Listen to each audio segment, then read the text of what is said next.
Exercise 6.2 le fourth question. In the following figure, if PQ parallel to ST, PQ ST ki parallel aana and angle PQR ee angle 110 degree and angle RST 130. RST ee angle 130 aana. അങ്ങനെയാണെങ്കിൽ find the angle QRS എന്ന ഈ angle ആണ് ഇവിടെ നമുക്ക് കണ്ടുപിടിക്കാനായിട്ടുള്ളത്. QRS. അപ്പൊ ഈ രണ്ട് lines parallel ആണ് എന്ന് ക്വസ്റ്റ്യനിൽ പറഞ്ഞിട്ടുണ്ട്. PQ എന്ന ലൈനും ST എന്ന ലൈനും. ഈ ലൈൻ ഇവിടെ നിന്ന് അങ്ങോട്ട് എക്സ്റ്റെൻഡ് ചെയ്താലോ ഈ ലൈൻ ഇവിടെ നിന്ന് ഇങ്ങോട്ട് എക്സ്റ്റെൻഡ് ചെയ്താലോ ഈ പറയുന്ന QRS എന്ന ആംഗിൾ അവിടെ ഇൻക്ലൂഡ് ആയി വരുന്നില്ല. അപ്പൊ നമ്മൾ ഒരു അഡീഷണൽ കൺസ്ട്രക്ഷൻ ഇവിടെ നടത്തേണ്ടിയിരിക്കുന്നു. ഈ R എന്ന പോയിന്റിൽ കൂടി PQവിനും STക്കും പാരലലായി ഒരു ലൈൻ വരയ്ക്കുന്നു. അതിപ്പോ ആറിൽ കൂടി PQവിന് പാരലലായി ഒരു ലൈൻ വരച്ചാൽ PQവും STയും പാരലലായതുകൊണ്ട് ആ വരയ്ക്കുന്ന ലൈൻ ഇതിന് രണ്ടിനും പാരലലായി തന്നെ വരും. അങ്ങനെയാണെങ്കിൽ ആറിൽ കൂടി ഒരു അഡീഷണൽ കൺസ്ട്രക്ഷൻ നടത്തി ഒരു എക്സ്ട്രാ ലൈൻ കൂടി വരച്ചു വെക്കാം. അപ്പൊ ആറിൽ കൂടി ഒരു ലൈൻ വരയ്ക്കുന്നു which is parallel to both the lines PQ and ST. ഇതിനെ നമുക്ക് പേര് കൊടുക്കാം E and F. അപ്പോ ആ അഡീഷണൽ കൺസ്ട്രക്ഷൻ നമുക്കൊന്ന് എഴുതി വെക്കാം. Draw EF parallel to ST. അങ്ങനെയാണെങ്കിൽ അടുത്ത സ്റ്റെപ്പിൽ നമുക്ക് ഇങ്ങനെ എഴുതാം. ഗിവൺ ആണ് PQ പാരലൽ ടു ST. ഇവിടെ by construction EF is parallel to ST ആണ്. അങ്ങനെയാണെങ്കിൽ അടുത്ത സ്റ്റെപ്പിൽ therefore PQ is also parallel to EF എന്ന് എഴുതി വെക്കാം. അപ്പോ ഈ ലൈൻ ഇതിനും ഇതിനും പാരലൽ ആണ്. ഇനി അടുത്ത സ്റ്റെപ്പിൽ തന്നിരിക്കുന്ന ആംഗിൾസിനെ ഒന്ന് എഴുതാം. Angle PQR is equal to 110 degree. അങ്ങനെയാണെങ്കിൽ ഈ രണ്ട് ലൈൻസും പാരലൽ ആണ്. ഈ ആംഗിൾ 110 ആണെങ്കിൽ ഈ ഒരു ആംഗിൾ എത്രയാണെന്ന് നമുക്ക് കണ്ടുപിടിക്കാം. ഇത് രണ്ടും കൂടി കൺസിഡർ ചെയ്യുമ്പോൾ ഈ ലൈൻ ഇങ്ങനെ എക്സ്റ്റെൻഡ് ചെയ്യുകയാണെങ്കിൽ രണ്ട് പാരലൽ ലൈൻസ് ഈ ഒരു ലൈൻ ഇങ്ങനെ എക്സ്റ്റെൻഡ് ചെയ്യുന്നു. ഇത് രണ്ടും പാരലൽ ലൈൻസ് ആണ്. ഇതൊരു ട്രാൻസ്വേഴ്സൽ ആണെങ്കിൽ ഈ രണ്ട് ആംഗിൾസും കോ ഇന്റീരിയർ ആംഗിൾസ് ആണ്. And the sum of co interior angles is 180 degree. അപ്പൊ നമുക്ക് അവിടെ ഇങ്ങനെ എഴുതാം. Considering PQ parallel to EF and QR as transversal. QRനെ ട്രാൻസ്വേഴ്സൽ ആയി കൺസിഡർ ചെയ്യുകയാണെങ്കിൽ angle QRE is equal to ഈ ഒരു ആംഗിൾ 180 മൈനസ് ഈ angle 110 which is equal to 70 degree. ബ്രാക്കറ്റിൽ എഴുതി വെക്കാം. Co interior angles. അപ്പൊ ഇവിടെ നമ്മൾ എഴുതി വെക്കുന്നു 70 ഡിഗ്രി. നെക്സ്റ്റ് സ്റ്റെപ്പില് ഈ ഒരു ആംഗിളും ഈ ഒരു ആംഗിളൂടെ കൺസിഡർ ചെയ്യാം. അതിനുവേണ്ടി STയും EFഉം ആ രണ്ട് പാരലൽ ലൈൻസിനെ കൺസിഡർ ചെയ്യുന്നു. Considering ST parallel to EF and transversal SR. ഇതിനെ നമ്മൾ ഇങ്ങനെ എക്സ്റ്റെൻഡ് ചെയ്യുക. എക്സ്റ്റെൻഡ് ചെയ്ത് വരച്ചില്ലെങ്കിലും കുഴപ്പമില്ല, മനസ്സിൽ ഓർത്ത് വേണം ചെയ്യാൻ. ഇത് 130 ആണെങ്കിൽ ഈ ആംഗിൾ ഇത് രണ്ടും കോ ഇന്റീരിയർ ആംഗിൾസ് ആണ്. സോ ഇതിന്റെ രണ്ടിന്റെയും കൂടി സം 180 ആണ്.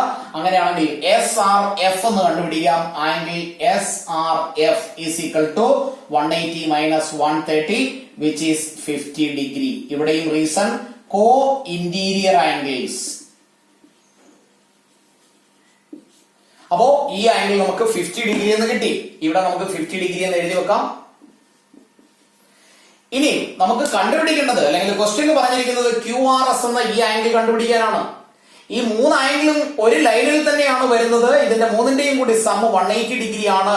അങ്ങനെയാണെങ്കിൽ QRS എന്ന angle QRS is equal to total sum 180 ആണ്. ആ ടോട്ടൽ സം ആയ 180ൽ നിന്ന് 70യും 50യും കൂടി മൈനസ് ചെയ്യണം. 70 plus 50 is equal to 180 minus 120 which is equal to 60 degree. ഈ ഒരു ക്വസ്റ്റ്യന്റെ ആൻസർ ഇങ്ങനെ തന്നെ ഈ ഒരു മെത്തേഡിൽ തന്നെ ചെയ്യണമെന്ന് നിർബന്ധമൊന്നുമില്ല. നമുക്ക് കൺവീനിയന്റ് ആയിട്ട് തോന്നുന്ന ഏത് മെത്തേഡ് വേണമെങ്കിലും യൂസ് ചെയ്യാം. ആൻസർ കറക്റ്റ് ആയിരിക്കണം, യൂസ് ചെയ്യുന്ന പ്രോപ്പർട്ടീസ് ഒക്കെ കറക്റ്റ് ആയിരിക്കണമെന്ന് മാത്രം. Fifth question, in the following figure, if AB parallel to CD, AB CD ക്ക് parallel ആണ് and angle APQ ഈ angle 50 degree and angle PRD 127, PRD ഈ angle 127 ആണ് എങ്കിൽ find the angles Y and X and Y. ആ രണ്ട് angles കണ്ടുപിടിക്കണം. അപ്പൊ തന്നിരിക്കുന്ന കാര്യങ്ങളെ നമുക്കൊന്ന് എഴുതാം. AB parallel to CD, AB CD ക്ക് parallel ആണ് and angle APQ is equal to 50 degree and angle PRD is equal to 127 degree. ഇത്രയുമാണ് ക്വസ്റ്റ്യനിൽ തന്നിരിക്കുന്നത്. ഇനി നമുക്കിവിടെ 1 by 1 ആയിട്ട് ട്രാൻസ്വേഴ്സലിനെ കൺസിഡർ ചെയ്ത് ആംഗിൾസ് കണ്ടുപിടിക്കാം. അപ്പൊ ഇവിടെ ഈ ഒരു ആംഗിൾ 127 ആണ്. അങ്ങനെയാണെങ്കിൽ ഈ ആംഗിൾ എത്രയാണെന്ന് നമുക്കൊന്ന് കണ്ടുപിടിക്കാം. ആ ആംഗിളിന്റെ പേര് PRQ എന്നാണ്. Angle PRQ is equal to രണ്ടും ലീനിയർ പെയർ ആണ്. അങ്ങനെയാണെങ്കിൽ അതിന്റെ സം 180 ആണ്. therefore 180 minus angle PRD is equal to 180 minus 127 which is 53 degree. അതായത് ആ ഒരു ആംഗിൾ 53 ഡിഗ്രി ആണ്. 53. അപ്പോ PQ എന്ന ഒരു ട്രാൻസ്വേഴ്സൽ ഇനി നമുക്ക് കൺസിഡർ ചെയ്യാം. അങ്ങനെയാണെങ്കിൽ PQ എന്ന ട്രാൻസ്വേഴ്സലിനെ എക്സ്റ്റെൻഡ് ചെയ്ത് വരയ്ക്കണമെന്ന് നിർബന്ധമില്ല. പക്ഷെ അറിഞ്ഞിരിക്കണം ഈ ആംഗിൾ 50 ആണെങ്കിൽ എക്സുമായി കമ്പയർ ചെയ്താൽ ഇവിടെ PQR എന്ന ആംഗിളിനെ എക്സ് എന്ന് മാർക്ക് ചെയ്തിരിക്കുന്നു. ഈ ആംഗിൾ രണ്ടും ആൾട്ടർനേറ്റ് ഇന്റീരിയർ ആംഗിൾസ് ആയതുകൊണ്ട് ഇത് 50 ആണെങ്കിൽ ഈ ആംഗിളും 50 ആയിരിക്കും. അങ്ങനെയാണെങ്കിൽ നമുക്ക് എഴുതി വെക്കാം, കൺസിഡറിംഗ് ട്രാൻസ്വേഴ്സൽ PQ. ആൾറെഡി ABയും CDയും പാരലൽ ആണെന്ന് എഴുതിയിട്ടുണ്ട്. അപ്പോ ആംഗിൾ PQR അല്ലെങ്കിൽ അതിനെ നമുക്ക് X എന്ന് എഴുതാം is equal to 50 degree. Because reason എഴുതി വെക്കുന്നു, ആൾട്ടർനേറ്റ് ഇന്റീരിയർ ആംഗിൾ.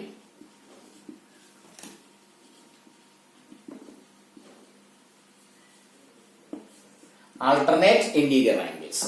അപ്പോ ഇവിടെ അത് 50 ഡിഗ്രി ആണെന്ന് നമ്മൾ എഴുതി വെച്ചു. ഇനി നമുക്ക് Y എന്ന ആംഗിൾ ആണ് കണ്ടുപിടിക്കേണ്ടത്. Y എന്ന ആംഗിൾ നമുക്ക് എളുപ്പം കണ്ടുപിടിക്കാം. ബിക്കോസ് ഈ രണ്ട് ആംഗിൾസ് നമുക്കറിയാം. 53 ആൾറെഡി കണ്ടുവച്ചിട്ടുണ്ട്. ഈ ഒരു ആംഗിൾ 50 ഡിഗ്രി ആണ്. ഇത് രണ്ടും കൂടി ആഡ് ചെയ്തിട്ട് 180യിൽ നിന്ന് സബ്ട്രാക്ട് ചെയ്താൽ മതി. അല്ലെങ്കിൽ മറ്റൊരു തരത്തിൽ കണ്ടുപിടിക്കാം. PR എന്ന ഈ ഒരു ട്രാൻസ്വേഴ്സൽ കൺസിഡർ ചെയ്താൽ ഇത് 127 ആണ്. അങ്ങനെയാണെങ്കിൽ ഈ ടോട്ടൽ ആംഗിൾ 127 ആയിരിക്കും. ആ 127ൽ നിന്ന് ഈ 50 മൈനസ് ചെയ്താലും ആ Y എന്ന ആംഗിൾ കണ്ടുപിടിക്കാവുന്നതേ ഉള്ളൂ. അപ്പൊ ഏത് മെത്തേഡ് വേണമെങ്കിലും നമുക്ക് യൂസ് ചെയ്യാം. അപ്പൊ അടുത്ത സ്റ്റെപ്പിൽ therefore Y is equal to 180 minus 50 plus 53 is equal to 180 minus 103 which is 77 degree. അതായത് Y എന്ന ആംഗിൾ 77 ഡിഗ്രി ആണ്. അപ്പൊ ഇങ്ങനെയുള്ള ക്വസ്റ്റ്യൻസിലൊക്കെ നമുക്ക് ഏതാണോ ചെയ്യാൻ എളുപ്പമെന്ന് തോന്നുന്നത് ആ ഒരു മെത്തേഡ് ഫോളോ ചെയ്യുക. ഏത് തരത്തിൽ വേണമെങ്കിലും ആംഗിളിന്റെ മെഷർ കണ്ടുപിടിക്കാം. അത് ലീനിയർ പെയർ ആയി കൺസിഡർ ചെയ്തോ ആൾട്ടർനേറ്റ് ഇന്റീരിയർ ആംഗിൾസ് ആയിട്ടോ കോ ഇന്റീരിയർ ആംഗിൾസോ എങ്ങനെയാണോ ചെയ്യാൻ കഴിയുന്നത് തെറ്റുകൂടാതെ ആ രീതിയിൽ അത് ചെയ്യുക. സിക്സ്ത് ക്വസ്റ്റ്യൻ ഒരു വലിയ ക്വസ്റ്റ്യൻ ആണ്. ഫിസിക്സിന്റെ ഒരു ആപ്ലിക്കേഷൻ ഒക്കെയാണ്. എങ്കിലും സിമ്പിൾ ആയിട്ട് ടെൻഷൻ ഇല്ലാതെ അപ്രോച്ച് ചെയ്താൽ കറക്റ്റ് ആയിട്ട് ചെയ്യാവുന്നതേ ഉള്ളൂ. പ്രൂവ് ചെയ്യാനുള്ള ക്വസ്റ്റ്യൻ ആണ്. In the following figure PQ and RS are two mirrors placed parallel to each other. PQവും RSഉം രണ്ട് മിററുകളാണ്. പാരലലായി പ്ലേസ് ചെയ്തിരിക്കുന്ന രണ്ട് മിററുകൾ. അപ്പൊ അതിൽ നിന്ന് തന്നെ നമുക്ക് ആ തന്നിരിക്കുന്ന കാര്യത്തെ ഒന്ന് എഴുതാം. PQ പാരലൽ ടു SR അല്ലെങ്കിൽ RS. ക്വസ്റ്റ്യനിൽ തന്നിരിക്കുന്നത് പോലെ എഴുതുകയാണെങ്കിൽ RS എന്ന് അതിനെ എഴുതാം. PQ parallel to RS. Next, an incident ray AB എന്ന ഒരു incident ray strikes the mirror PQ എന്ന മിററിനെ സ്ട്രൈക്ക് ചെയ്യുന്നു at B എന്ന പോയിന്റിൽ. then a reflected ray moves along the path BC. ഇവിടെ സ്ട്രൈക്ക് ചെയ്യുന്ന AB എന്ന ഇൻസിഡന്റ് റേ ബിയിൽ തട്ടി അവിടെ നിന്ന് റിഫ്ലക്ട് ചെയ്ത് BC എന്ന പാത്തിലൂടെ പോയിട്ട് RS എന്ന മിററിനെ വീണ്ടും സ്ട്രൈക്ക് ചെയ്യുന്നു. അവിടെ നിന്ന് C എന്ന പോയിന്റിൽ നിന്ന് അത് വീണ്ടും CD എന്ന ഡയറക്ഷനിലേക്ക് റിഫ്ലക്ട് ചെയ്തു പോകുന്നു. അതാണ് ഇവിടെ ക്വസ്റ്റ്യനിൽ പറയുന്നത്. അങ്ങനെയാണെങ്കിൽ prove that AB parallel to CD, A B C ഡിക്ക് പാരലൽ ആണെന്ന് പ്രൂവ് ചെയ്യണം. അതായത് ഇവിടെ ഇങ്ങനെയാണ് നമുക്ക് പ്രൂവ് ചെയ്യേണ്ടത്. ഈ ഇൻസിഡന്റ് റേ ഇവിടുന്ന് റിഫ്ലക്ട് ചെയ്തു വരുന്നു, അല്ലെങ്കിൽ ഇവിടെ സ്ട്രൈക്ക് ചെയ്തിട്ട് അത് ഈ ബി സി എന്ന ലൈനിലൂടെ അല്ലെങ്കിൽ ഈ ബി സി എന്ന പാത്തിലൂടെ ട്രാവൽ ചെയ്ത് സിയിൽ സ്ട്രൈക്ക് ചെയ്തിട്ട് സി ഡി എന്ന ലൈനിലൂടെ പാസ് ചെയ്ത് പോകുന്നു. അങ്ങനെയാണെങ്കിൽ A B parallel to C D എന്നാണ് പ്രൂവ് ചെയ്യുന്നത്. അപ്പോ നമുക്ക് തന്നിരിക്കുന്നത് ഇത്ര മാത്രമേ ഉള്ളൂ. ഈ രണ്ട് ലൈൻസ് പി ക്യൂവും ആർ എസും പാരലലാണ്. ആ ഒരു റിലേഷനിൽ നിന്ന് വേണം നമ്മൾ ഇവിടെ എ ബിയും സി ഡിയും പാരലൽ ആണെന്ന് പ്രൂവ് ചെയ്യാൻ. അപ്പോ തന്നിരിക്കുന്ന കാര്യങ്ങളെ വെച്ചുകൊണ്ട് മാത്രം കഴിയില്ല, അതിനുവേണ്ടി നമുക്ക് രണ്ട് അഡീഷണൽ ലൈൻ കൂടി ഇവിടെ കൺസ്ട്രക്ട് ചെയ്യാം. പി ക്യു എന്ന മിററിന് പെർപെൻഡിക്കുലർ ആയി ബിയിൽ നിന്ന് ഞാൻ ഒരു ലൈൻ വരയ്ക്കുന്നു. പി ക്യുവിന് പെർപെൻഡിക്കുലർ ആയി ബിയിൽ നിന്നൊരു ലൈൻ വരയ്ക്കുന്നു. അതായത് ഇങ്ങനെ ഒരു ലൈൻ വരച്ചാൽ ആ ലൈൻ പി ക്യുവിന് പെർപെൻഡിക്കുലർ ആണ്. ഇവിടെ നമുക്കൊരു പേര് കൊടുക്കാം, എൽ എന്ന പേര് കൊടുക്കാം. ബി എൽ എന്ന ഒരു ലൈൻ. അപ്പൊ അതിനെ എഴുതി വെക്കുന്നു. അഡീഷണൽ കൺസ്ട്രക്ഷൻ ആണ്. അപ്പൊ എഴുതേണ്ടത് draw B L perpendicular to P Q. ഈ സിയിലേക്കും നമ്മളൊരു പെർപെൻഡിക്കുലർ വരയ്ക്കുന്നു, പിയിലേക്കും പെർപെൻഡിക്കുലർ വരയ്ക്കുന്നു. ഇതിന് നമുക്ക് എം എന്ന പേര് കൊടുക്കാം, എം. അപ്പോ അതുകൂടി നമുക്ക് എഴുതി വെക്കാം. And C M perpendicular to R S. ഇവിടെ രണ്ട് ലൈൻസ് ആണ് നമ്മൾ പെർപെൻഡിക്കുലർ ആയിട്ട് വരച്ചത്. അങ്ങനെ രണ്ട് ലൈൻസ് പെർപെൻഡിക്കുലർ ആയിട്ട് വരച്ചു. ഇനി നമുക്ക് ആ പെർപെൻഡിക്കുലർ ലൈൻസിന്റെ പ്രോപ്പർട്ടി ഒന്ന് എടുത്ത് നോക്കാം. ഇവിടെ ഞാൻ ഒരു പെർപെൻഡിക്കുലർ ലൈൻ വരയ്ക്കുന്നു, ഇവിടെ ഒരു പെർപെൻഡിക്കുലർ ലൈൻ വരയ്ക്കുന്നു, ഇവിടെയും ഒരു പെർപെൻഡിക്കുലർ ലൈൻ വരയ്ക്കുന്നു. ഇനി എത്ര പെർപെൻഡിക്കുലർ ലൈൻ വരച്ചാലും അത് ഏതെങ്കിലും ഒരു ലൈനിനെ സ്ട്രൈക്ക് ചെയ്യുമ്പോൾ അവിടെ ഉണ്ടാകുന്ന ആംഗിൾസ് എല്ലാം 90 ഡിഗ്രി ആണ്. അങ്ങനെയാണെങ്കിൽ ഈ പെർപെൻഡിക്കുലർ ലൈൻസ് എല്ലാം പാരലൽ ലൈൻസ് ആണ്. ഇത് രണ്ടും പാരലാണ്, ഇത് രണ്ടും പാരലാണ്, ഈ രണ്ട് ലൈൻസും പാരലാണ്. അപ്പൊ നമ്മൾ ഇവിടെ വരച്ച ബി എൽ എന്ന ലൈനും സി എം എന്ന ലൈനും പാരലൽ ലൈൻസ് ആണ്. അപ്പൊ അതിനെ എഴുതി വെക്കാം. Therefore B L parallel to C M. അതിന്റെ റീസൺ നമ്മൾ ഇവിടെ എഴുതിയിട്ടുണ്ട്. B L perpendicular to P Q and C M perpendicular to R S. വേണമെങ്കിൽ അതിന്റെ റീസൺ എഴുതി വെക്കാം. Perpendiculars to parallel lines are parallel.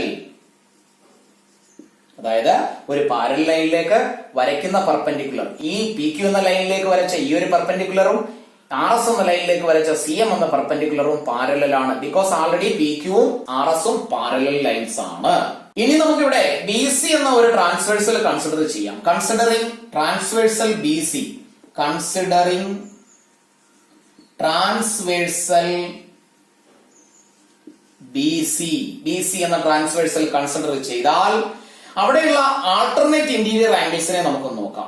ഏത് ലൈനിന് വേണ്ടിയാണ് അല്ലെങ്കിൽ ഏതൊക്കെ ലൈനിനെയാണ് നമ്മൾ പാരലലായി കൺസിഡർ ചെയ്യുന്നതെന്ന് ആൾറെഡി പറഞ്ഞു. ബി എല്ലും സി എമ്മും ആ രണ്ട് ലൈൻസിനുള്ള ട്രാൻസ്വേഴ്സൽ ആണ് നമ്മൾ ബി സി കൺസിഡർ ചെയ്തത്. ദാറ്റ് മീൻസ് ഈ ഒരു ആംഗിളുമാണ് ഈ ഒരു ട്രാൻസ്വേഴ്സൽ കൺസിഡർ ചെയ്യുമ്പോൾ ഉണ്ടാകുന്ന ആൾട്ടർനേറ്റ് ഇന്റീരിയർ ആംഗിൾസ്.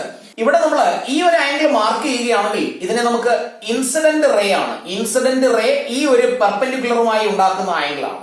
അതിനെ ഐ എന്ന് എഴുതാം, ഇൻസിഡന്റ് റേ എന്നുള്ളതിന്റെ.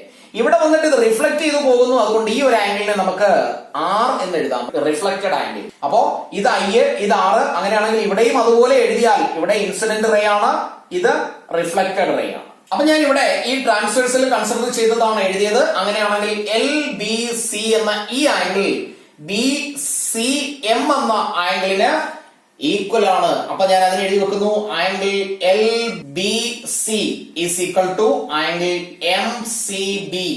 എം സി ബി എന്നോ ബി സി എം എന്നോ എഴുതാം. ഇതിന്റെ റീസൺ ഇതാണ്, ആൾട്ടർനേറ്റ് ഇന്റീരിയർ ആംഗിൾസ്.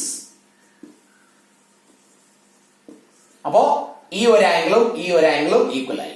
അപ്പൊ ഇതിനെ നമുക്ക് ഇക്വേഷൻ നമ്പർ 1 ആയി എഴുതി വെക്കാം. ഇനി നമ്മൾ ഫിസിക്സിൽ പഠിച്ചിരിക്കുന്ന angle of incidence is equal to angle of reflection എന്ന പ്രിൻസിപ്പിൾ യൂസ് ചെയ്ത് അപ്പൊ അതിനെ ഒന്ന് എഴുതി വെക്കാം നമുക്ക്. Angle of incidence is equal to angle of reflection. Angle of റിഫ്ലക്ഷനും ആംഗിൾ ഓഫ് ഇൻസിഡൻസും ഈക്വൽ ആണ്. അങ്ങനെയാണെങ്കിൽ ഇവിടെയുള്ള ആംഗിൾസ് ഏതൊക്കെയാ? ഈ ഒരു ആംഗിൾ ഇൻസിഡന്റ് ആംഗിൾ ആണ്, ഈ ഒരു ആംഗിൾ റിഫ്ലക്റ്റഡ് ആംഗിൾ ആണ്. അപ്പൊ ഇത് രണ്ടും ഈക്വൽ ആണെന്നാണ് പറയുന്നത്. ഈ രണ്ട് ആംഗിൾസും ഈക്വൽ ആണ്. അപ്പോ A B L L B സിക്ക് ഈക്വൽ ആണ്. അതിനെ എഴുതി വെച്ചാൽ angle A B L is equal to angle L B C. And same way ഇവിടെയും എഴുതാം, ആംഗിൾ ഓഫ് ഇൻസിഡൻസും ആംഗിൾ ഓഫ് റിഫ്ലക്ഷനും ഈക്വൽ ആണ്. അപ്പൊ എഴുതി വെക്കുന്നു angle B C M is equal to angle M C D. ഈ രണ്ട് ആംഗിൾസ് ഈക്വൽ ആണ്, ഈ രണ്ട് ആംഗിൾസ് ഈക്വൽ ആണ്. അപ്പൊ ഈ എഴുതിയിരിക്കുന്നതിൽ നിന്നും ഈ ഇക്വേഷൻ 1 എഴുതിയിരിക്കുന്നതിൽ equation 1 L B C M C ഡിക്ക് ഈക്വൽ ആണ്. എൽ ബി സി എന്ന ഈ ആംഗിൾ ഇതിന് ഈക്വൽ ആണ്. ഇവിടെ നമ്മൾ എഴുതി വെച്ചു ഈ രണ്ട് ആംഗിൾസ് ഈക്വൽ ആണ്, ഈ രണ്ട് ആംഗിൾസ് ഈക്വൽ ആണ്. അങ്ങനെയാണെങ്കിൽ ഈ ഒരു ആംഗിൾ ഇതിനും ഈക്വൽ ആണ്. അപ്പൊ അതിനെ നമുക്ക് എഴുതി വെക്കാം therefore angle A B L is equal to angle M C D. മനസ്സിലാക്കി പഠിക്കുക. ഡൗട്ട് ഉണ്ടെങ്കിൽ റിപ്പീറ്റ് ചെയ്ത് കാണുക. എന്നിട്ടും ഡൗട്ട് ബാക്കിയാണെങ്കിൽ എന്നെ വിളിച്ച് ചോദിക്കാവുന്നതാണ്. ഓൺലൈനായിട്ട് നമുക്ക് ക്ലിയർ ചെയ്യാവുന്നതേ ഉള്ളൂ. അപ്പൊ ഈ ഒരു പോയിന്റ് എങ്ങനെയാണ് കിട്ടിയത്, ഈ ഒരു ലൈൻ എങ്ങനെയാണ് എഴുതിയതെന്ന് ചോദിച്ചാൽ ഇവിടെ നമ്മൾ എഴുതി വെച്ചു ഈ ഒരു ആംഗിൾ ഓഫ് റിഫ്ലക്ഷനും ഈ ഒരു ഇൻസിഡന്റും ഇത് രണ്ടും ഈക്വൽ ആണ്. ഇനി അടുത്ത സ്റ്റെപ്പിൽ ഇവിടെ നമ്മൾ എഴുതി വെച്ചു ഈ രണ്ട് ആംഗിൾസ് ഈക്വൽ ആണ് യൂസിംഗ് ഫിസിക്സ് തിയറം. ഈ രണ്ട് ആംഗിൾസ് ഈക്വൽ ആണ്. അങ്ങനെയാണെങ്കിൽ ഈ ഒരു ആംഗിൾ ഇതിന് ഈക്വൽ ആണെന്നാണ് നമ്മളിപ്പോ ഈ ഒരു സ്റ്റെപ്പിൽ എഴുതിയത്. ഇനി നമുക്ക് ഫ്രം 1 നിന്നും ഈ രണ്ട് ആംഗിൾസിന്റെയും കൂടി സമ്മം എഴുതാം. Angle A B L plus angle L B C, ഈ രണ്ട് ആംഗിളിന്റെ സമ്മ്. ഇവിടെ നമ്മൾ എഴുതിയ പ്രോപ്പർട്ടികളിൽ ഈ രണ്ട് ആംഗിൾസ് ഈക്വൽ ആണ്. ഈ ആംഗിൾ ഇതിന് ഈക്വൽ ആണ്, ഈ ആംഗിൾ ഇതിന് ഈക്വൽ ആണ്. ഇത് എത്രയാണോ, ഇത് സപ്പോസ് 30 ആണെങ്കിൽ ഇതും 30 ആണ്, ഇത് 30 ആണെങ്കിൽ ഇത് 30 ആണ്, ഇത് 30 ആണെങ്കിൽ ഇതും 30 ആണ്. എല്ലാ ആംഗിൾസും ഈക്വൽ ആണ്. അപ്പോ ഈ രണ്ട് ആംഗിൾസിന്റെ സം എന്ന് പറയുന്നത് അങ്ങനെയാണെങ്കിൽ ഈ രണ്ട് ആംഗിൾസിന്റെ സമ്മിന് ഈക്വൽ ആണ്. അപ്പൊ നമുക്ക് അതിനെ എഴുതിയാൽ angle B C M plus angle M C D എന്ന് എഴുതി വെക്കാം. ഇനി ഈ രണ്ട് ആംഗിൾസിന്റെ സം എന്താണ്? എ ബി എല്ലും എൽ ബി സിയും കൂടെ ആഡ് ചെയ്താൽ ഈ വലിയ ആംഗിൾ ആണ് കിട്ടുന്നത്, which is A B C. അപ്പൊ നമുക്ക് എഴുതാം therefore angle A B C is equal to angle B C D. അപ്പോ ഈ വലിയ ഒരു ആംഗിളും ഈ വലിയ ഒരു ആംഗിളും ഈക്വലായി. അങ്ങനെ രണ്ട് ആംഗിൾ ഈക്വലായി വരുന്നു. ഈ ബി സിയെ നമ്മൾ ട്രാൻസ്വേഴ്സലായി കൺസിഡർ ചെയ്താൽ എ ബിയും സി ഡിയും പാരലൽ ആണ്. അപ്പൊ നമുക്ക് എഴുതി വെക്കാം considering B C as transversal and alternate angles angle ABC and angle BCD നമുക്ക് എഴുതി വെക്കാം. We can prove that ഈ ആംഗിളും ഈക്വൽ ആണ്. BC ട്രാൻസ്വേഴ്സൽ ആയി കൺസിഡർ ചെയ്താൽ therefore AB എന്ന ലൈനും CD എന്ന ലൈനും പാരലൽ ആണ്. AB parallel to CD. ക്ലാസ്സുകൾ ഇഷ്ടപ്പെട്ടുവെങ്കിൽ ലൈക്കും ഷെയറും കമന്റും ചെയ്യുക. ഡൗട്ട് ഉള്ളവർക്ക് വിളിച്ച് ചോദിക്കാം. ഡൗട്ട് ഓൺലൈനായി ക്ലിയർ ചെയ്ത് തരുന്നതായിരിക്കും. അതിനുവേണ്ടി ഫീസ് ഒന്നും തന്നെ ഇല്ല. എല്ലാവരും നന്നായിട്ട് പഠിക്കുക. സബ്സ്ക്രൈബ് ചെയ്യുക, ഷെയർ ചെയ്യുക, ബെൽ ബട്ടൺ കൂടി ക്ലിക്ക് ചെയ്യുക.